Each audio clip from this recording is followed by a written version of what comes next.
Hello friend, welcome back to my channel okay super.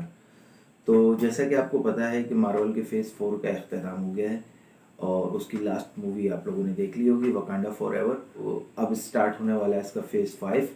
तो phase 5 की शुरुआत हो रही है Ant Man and the Wasp and Quantumania से।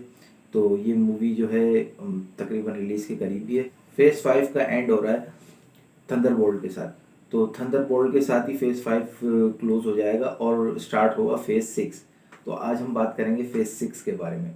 तो बहुत से लोग हैं, क्योंकि फेज़ 5 और 4 के बारे में तो अनाउंसमेंट हो चुकी हैं मूवीज़ की और तकरीबन सबको ही पता है कि कौन सी मूवीज़ आने वाली हैं। लेकिन फेज़ 6 के बारे में लोग कंफ्यूज हैं, तो आज हम उसी के बारे में बात करेंगे और आज आपको अपडेट करते हैं कि फेज़ 6 में क्या होने वाला है। तो चलिए आइए स्टार्ट करते हैं, लेकिन उससे पहले ये देख लें।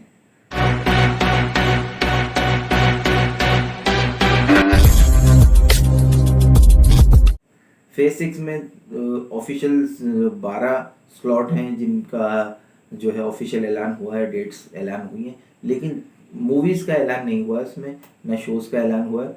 सिर्फ 4 ऑफिशियल ऐलान हैं जो कंफर्म हैं। तो पहले उन्हीं से बात कर लेते हैं, उनके मैं नाम आपको बता देता हूँ, बाकी डिटेल हम आपको आखिर में बताते हैं। तो इसमें है आपकी डेडपूल 3। तो डेडपूल जो है, जैसे कि मैंने आपको बताया कि ये रियान रेनॉल्ड की मूवी है और ये 3 आने वाली। तो इसमें हमारे फेवरेट एक्समैन ह्यू जैकमैन जो इसमें वुल्वरीन का किरदार अदा करते हैं, वो इसमें नज़र आने वाले हैं और ऑलरेडी इसकी जो है अनाउंसमेंट हो चुकी है। और इसके बारे में बताया जा रहा है कि आर रेटेड मूवी होगी। विलन होने वाली है, उनके बारे में रिपोर्ट्स ये है कि उनकी कास्टिंग के लिए फीमेल एक्ट्रेस की तलाश हो रही है। तो इससे हमें ये आइडिया होता है कि ये एक फीमेल एक्ट्रेस होंगी और ये एक्समैन से रिलेटेड कोई कैरेक्टर हो सकता है। तो इसके साथ ही एक और मूवी का ऐलान हुआ, ऑफिशियल ऐलान हो चुका है, फैंटास्टिक फोर। तो फैंटास्टिक फोर जो है इसका रिबूट है, सॉफ्ट रिबूट, और ये तीसरी बार रिबूट हो रहा है और इससे पहले इसकी 2 मूवीज़ आ चुकी हैं। तो अब इसका थर्ड रिबूट हो रहा है, सॉफ्ट रिबूट, जो मार्वल के तहत हो रहा है, मार्वल के अंडर। तो आप जानते हैं मार्वल जब कोई किसी मूवी को बनाते हैं तो वो कैसे होते हैं। और इनका एक कैरेक्टर इंट्रोड्यूस हो चुके हैं अभी ऑलरेडी। एक मूवी जो आई थी doctor strange in the multiverse, fantastic four के जो लीडर हैं मेन, मिस्टर फंटास्टिक, तो वो उसमें आ चुके हैं, कैमियो आया उनका भी। अब आने वाली है फंटास्टिक फोर। तो चलिए देखते हैं क्या होता है इसमें। इनके जो वो चारों मेन कैरेक्टर होते हैं वो होंगे, जैसे कि मिस्टर फंटास्टिक हैं, इनविजिबल वुमेन हैं, ह्यूमन टॉर्च हैं और दी थिंक। तो रिपोर्ट्स ये हैं कि फैंटास्टिक फोर की जो है ओरिजिन स्टोरी इसमें नहीं बताई जाएगी, क्योंकि वो आप लोग ऑलरेडी जानते हैं। तो मूवीज़ में उनकी ओरिजिन बताई हुई है, डॉक्टर डूम नहीं बताई जाएगी क्योंकि ओरिजिन ऑलरेडी आप सब जानते हैं। तो ये अपने प्लॉट के हिसाब से चलेगी और इसमें डॉक्टर डूम को भी नहीं दिखाया जाएगा, पुराने किसी विलन को इंट्रोड्यूस नहीं किया जाएगा। नए विलेन और नए प्लॉट के साथ ये मूवी आप लोग के सामने आएगी। डिज्नी शोज़ के बारे में बात कर लेते हैं। तो फेज 6 में जो पहला शो आने वाला है वो डियर डेविल है और इसके 18 एपिसोड होने वाले हैं। तो ये काफ़ी बड़ी इनकी सीरीज़ होने वाली है। अभी तक मार्वल ने जितनी सीरीज़ बनाई है वो 6 एपिसोड की होती थी और लास्ट टाइम इनकी जो है शी हल्क वो 8 एपिसोड तक गई थी, लेकिन ये जो है 18 एपिसोड तक जाने वाली है और इसकी रिलीज़ डेट 26 जुलाई 2024 है। ये आने वाली आर्मर वॉर्स। तो आर्मर वॉर्स में टोनी स्टार्क के जितने सूट हैं वो सूट कुछ एनिमीज इस्तेमाल कर रहे हैं, तो उसके बारे में ये मूवी है। कॉमिक्स में तो ये आयरन मैन जो है कि उनकी मौजूदगी में ये इवेंट हुआ था, लेकिन अब क्योंकि मार्वल में तो वो नहीं, तो इसलिए उनकी जगह होंगे वॉर मशीन। तो वो इसको जो है इसमें होंगे आर्मर वॉर्स में। तो जो शैंग-ची टेन रिंग और शैंग-ची 2 के जो डायरेक्टर हैं जस्टिन डैनियल, वो मार्वल के साथ एक नए प्रोजेक्ट पे काम कर रहे हैं वंडर मैन के नाम से। ये एक शो होने वाला है जो डिज्नी प्लस पे आएगा और ये शो जो है इसकी शूटिंग स्टार्ट हो चुकी है और ये बिल्कुल नए कैरेक्टर है जो मार्वल में अभी तक इंट्रोड्यूस नहीं हुआ। तो इस कैरेक्टर के साथ ये काम हो रहा है और ये एक बिजनेसमैन होते हैं और अपने रिटायरमेंट के बाद ये अपने आप को जो है हॉलीवुड में स्टेबल करते हैं और एक सुपर हीरो की तरह एंट्री करते हैं। तो इनके बारे में है कि ये शो इनके ऊपर होने वाला है वंडर मैन के नाम से। तो ये शो हमारे को डिज्नी में देखने को मिलेगा। रिलीज डेट के बारे में बताया जा रहा है कि नवंबर 2024 में ये हमें देखने को मिल सकता है। वकांडा फॉरएवर के बाद वकांडा से रिलेटेड एक स्पिन ऑफ आने वाला है। इसके बारे में भी रूमर्स हैं कि ये जो है स्पिन ऑफ आने आ रही है, जो वकांडन आर्मी जो है इनकी डोरा मिलाजे, तो उसकी जो लीड के इनकी जो मेन डोरा मिलाजे की जो हैं एक्टर्स जो अभी ऑलरेडी इसमें वकांडा फॉरएवर में भी ओकोए, तो उनके ऊपर ये जो है एक मूवी आ रही है स्पिन ऑफ, और ये इनके ऊपर मूवी रिलीज़ हो रही है। तो ये जनवरी में 2024 तक इसकी जो है रिलीज़ की उम्मीद है। शेंग-ची 2 फेज 6 में आने वाली मूवीज़ में शामिल है। तो शेंग-ची 2 के बारे में उसका नाम की जो है कुछ रूमर्स आए हैं, तो वो एक नाम आया है जो शायद इसका हो सकता है, Shang Chi and the wreckage of the time. तो ये शेंग-ची का नाम एक रूमर्स है, कंफर्म तो नहीं कहा जा सकता, लेकिन ये रूमर्स है, तो मैंने कहा आपको बता दें, आपके लिए माना ज़रूरी। तो बाकी जब मूवी आएगी तो उसका नाम तो पता चल ही जाएगा। तो जैसे कि आप जानते हैं कॉमिक्स में तो 10 रिंग्स जो है 10 फिंगर की 10 रिंग्स होती हैं, तो इसको ब्रेसलेट की तरह मार्वल ने दिखाया 5 इस हैंड में और 5 इस हैंड में। फर्स्ट पार्ट में शेंग-ची द 10 रिंग में जो उसका पोस्ट क्रेडिट सीन है, और इसमें ये बताया गया कि ये एलियन टैग है। तो एक एलियन टैग किसी को सिग्नल भेज रहा है, तो देखते हैं कि वो सिग्नल किसको जाता है। तो ये जो इसकी दूसरी मूवी होने वाली है Shang Chi the wreckage of the time, तो ये टाइम से रिलेटेड अगर इसका नाम आ रहा है, तो आप जानते हैं कि टाइम से रिलेटेड कौन सा विलन है जो इस मूवी में आ सकता है, तो वो है कैंग। कैंग जो है वो तो आपको पता है, आपने उसको ऑलरेडी देख लिया है, लोकी सीरीज में वो आ चुका है, और अभी recently Antman in the wars in the Quantumania में भी अपेयर है उनका।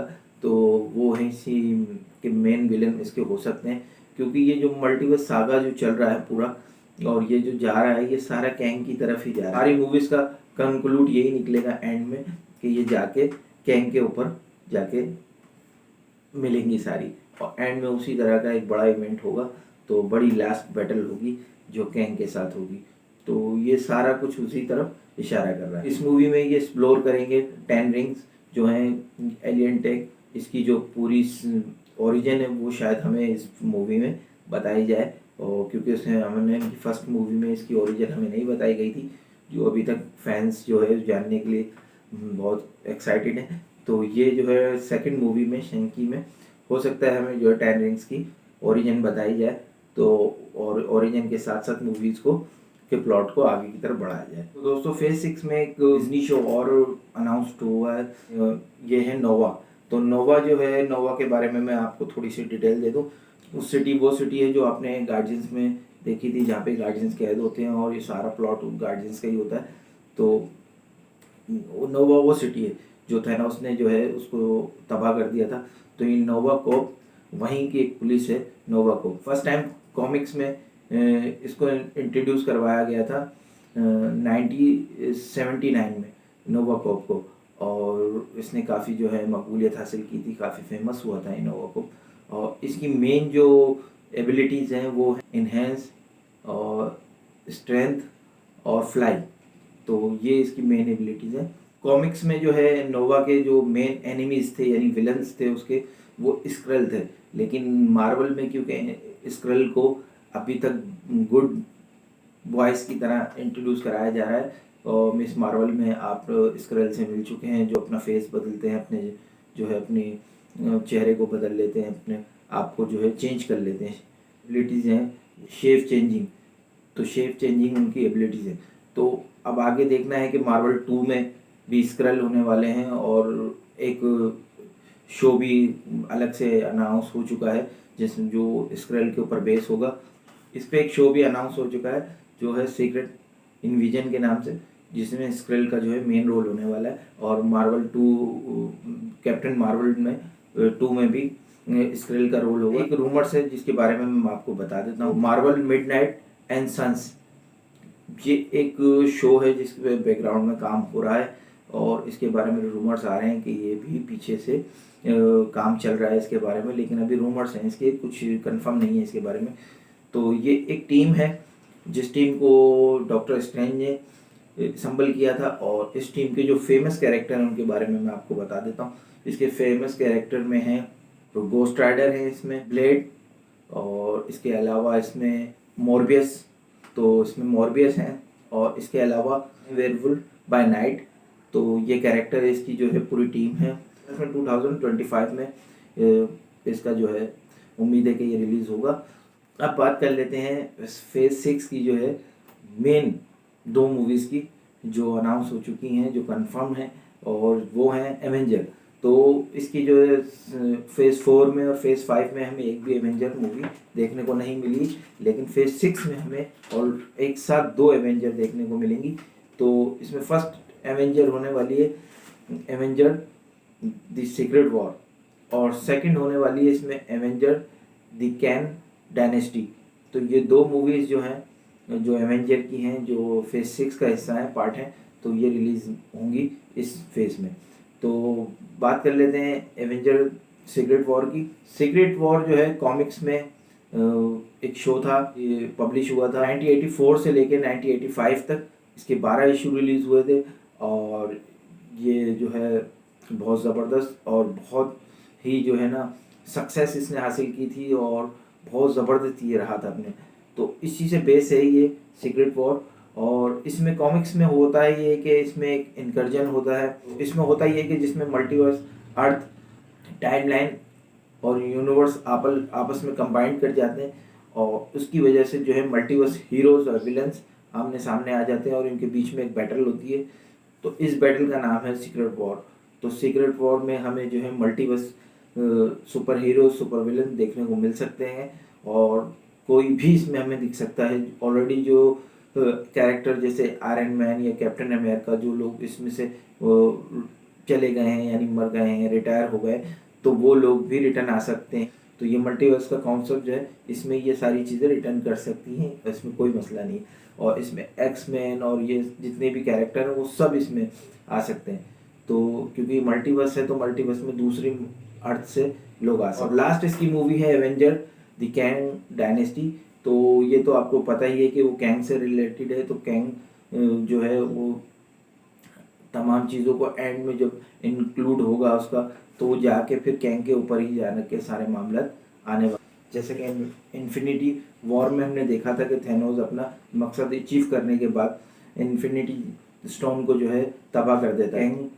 द डायनेस्टी में भी यही मेरे को एंड लगता है इस तरह का, कि जिस तरह की मल्टीवर्स टाइमलाइन ये सारी ख़त्म हो जाएंगी, और एक नया मल्टीवर्स, एक नया मतलब अर्थ हमारे सामने आएगा, और एक नई टाइमलाइन हमारे सामने आएगी, और तमाम बाकी जो है वो सारी की सारी ख़त्म हो जाएगी। एक टाइमलाइन हमारे सामने आएगी जो मार्वल को एक नए तरीके से हमारे सामने रिप्रेजेंट करेगी। तो देखना ये है कि क्या होता है। तो ये है फेज 6 जो मालूमात मुझे थी, मैंने आप लोगों तक पहुँचाई। तो अपने भाई को दुआओं में याद रखिएगा।